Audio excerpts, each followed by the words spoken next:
Hey everybody, welcome back to Boho Jewel. I'm Sandra Bells, and today I wanted to show you guys how to finish off one of these little embroidery things on the back so you can hang them up.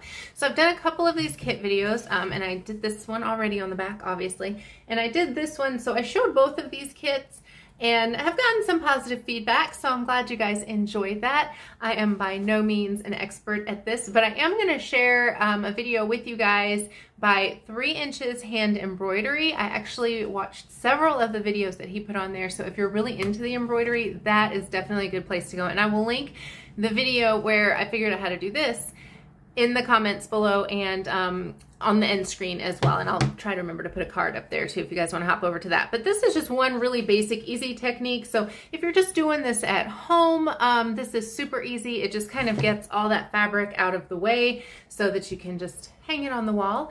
But that video that I'm going to link, it does show like 3, maybe 4 different ways that you can finish this off, like putting backing in it and all kinds of stuff. So I'm not going to get that complicated with it right now, but this I think is simple enough. So I'm going to flip you guys over and I'm going to show you how to do this one, and then they can be hung up on the wall. Basically, what you're going to do first is get rid of some of this excess fabric. So you could kind of flip it over and just do the whole thing, but you're going to have all these extra pieces to kind of work around. So I'm just going to leave this in the hoop that I have it in. I might actually move it down just a little bit. So I'm going to loosen that up. You can take it completely out as well. Oh, in theory, I'm going to loosen it up. There we go. I'm going to move it down just a little bit. So if you want to get really exact and technical with it, you could take it out and then sort of, you know, draw a circle, even get like maybe a large compass if you have a large compass available to get a really exact circle.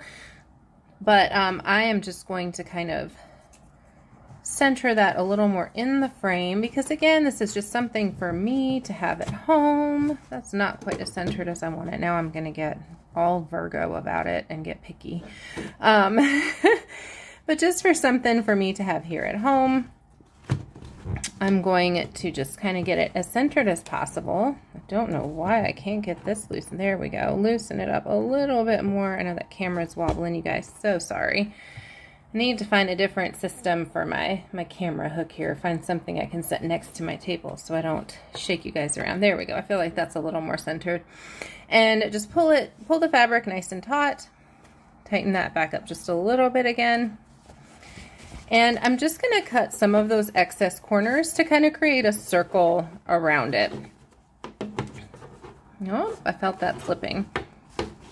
And the nice thing is too, I was looking at these and I thought, you know, this, do I still have the picture up here? I do. So this is the original picture, and you'll notice I followed the directions and it really doesn't look like the picture in some ways. Like the leaves, especially these leaves are totally different, which is fine. It's totally okay. But the fact that this is still a little open like this, I feel like if I wanted to get creative, I could still go in and work a little bit on both of these, or if I just want to kind of play with some techniques and learn a little more, since these aren't, you know, serious, intense projects that I was working on, it kind of leaves some room to play around a bit.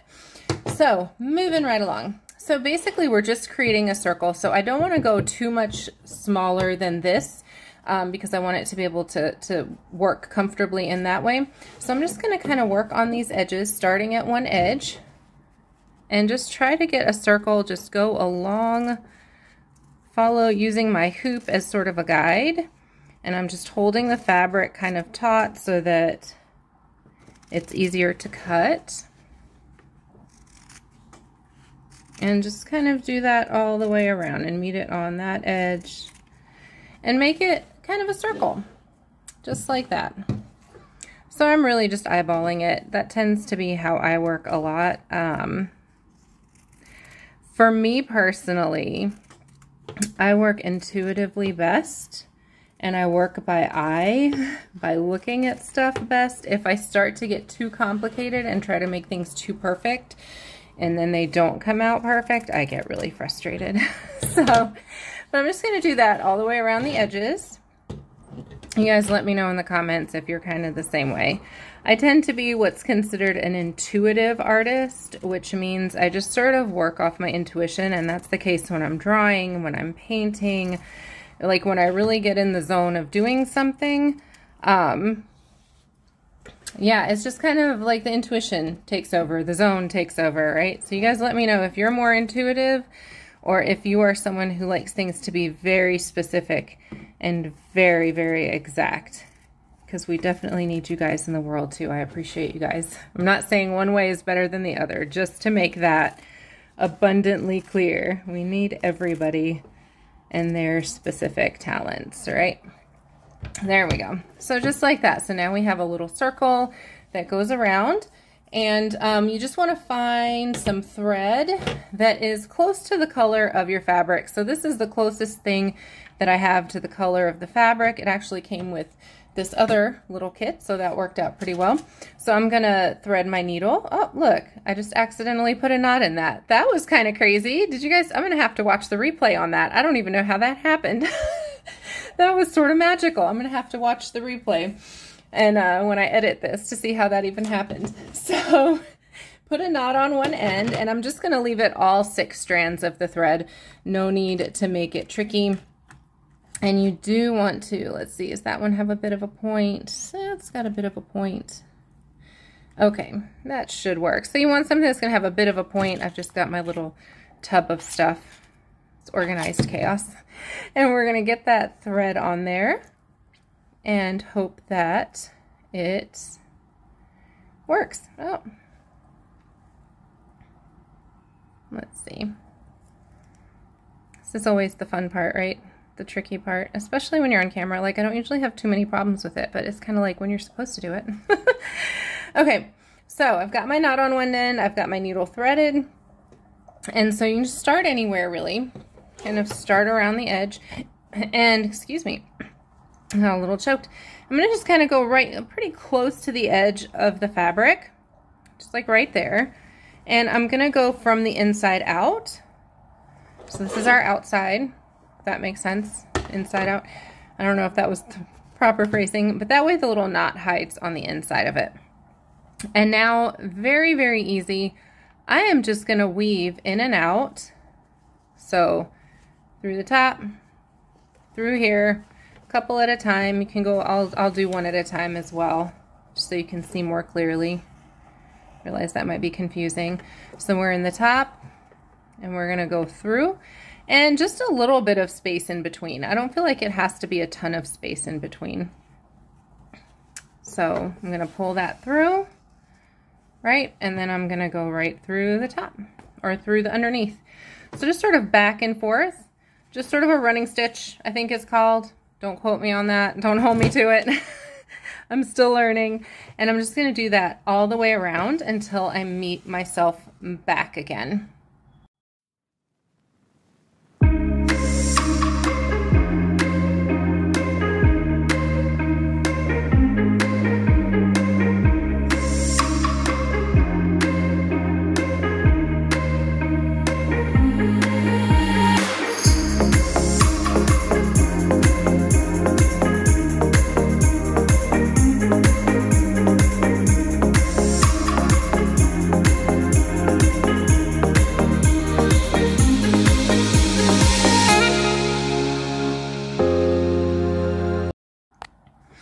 So here we are back at the beginning, and you can see where it's already sort of starting to pull in on itself just by, oh, whoopsie, going all the way around. So now what we're going to do, I still have my little bit of space right here.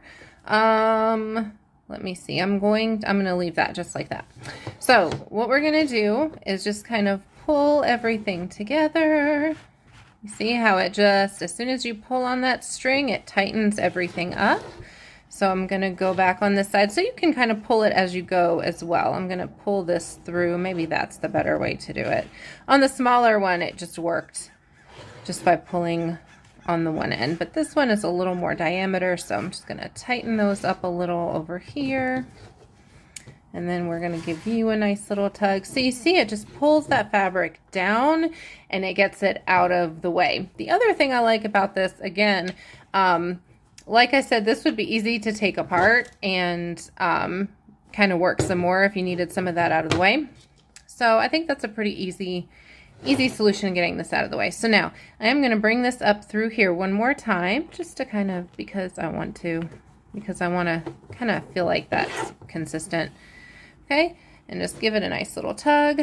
And now I'm going to go right back through and give myself a little knot. So I'm just going to go right through here. Let me see if I can get that closer. I'm just going to go through a little pinch of fabric.